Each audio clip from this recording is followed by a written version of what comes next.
Okay, grounding in the system is done with, again, a Wiebe connector. When I say grounding in the system, what I mean is the final ground that constitutes a continuous circuit, and we're going to use a bare copper wire to bond between the rack and the junction box, in this case, which will form the definitive ground for the system. So this is a Wiebe L connector. What we were previously using was Wiebe DMC connectors. You can see it's called an L connector because it has an L shape here. This is sold as part of the kit from Iron Ridge, so you can get these from Iron Ridge.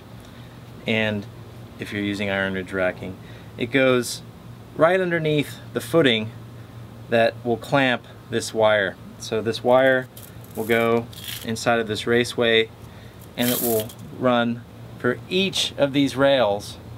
There will be a bonding wire that's added, or a Wiebe connector with a bonding wire added to it. So similar to for the inverters, slide a bolt up there, and then place that guy there, and then that guy there, and then the big washer, the locking washer, and nut.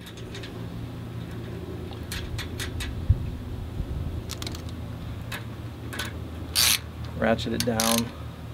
I'm not going to ratchet it all the way down because I'm not sure where the installer wants this finally to be located. It could be located up here, it could be located down here, but one of these will be placed for each of these rails.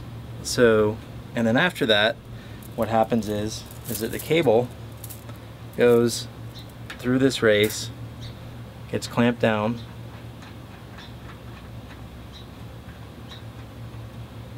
with this screw that comes all the way through this bolt, pinches and forms a ground with the copper.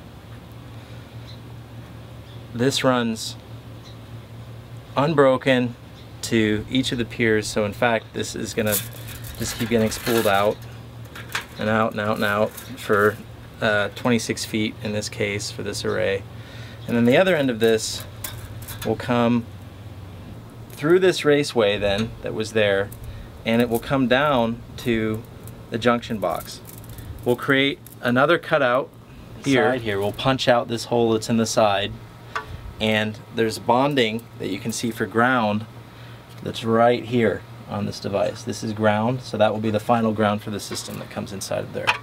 Okay, so that's how a single bonding wire in combination with Wiebe can be used to ground the whole system. If it hadn't been for the Wiebe connectors in this install, then this bonding wire would have had to have run in a continuous loop between every inverter and every panel. And that is completely feasible to do, but as you can imagine, it's quite a lot of effort to plan and to bend and to stretch this cable without having a break in the run to every device that's mounted on the rack. So that completes this discussion about grounding, and we look forward to talking to you more about our gateway next.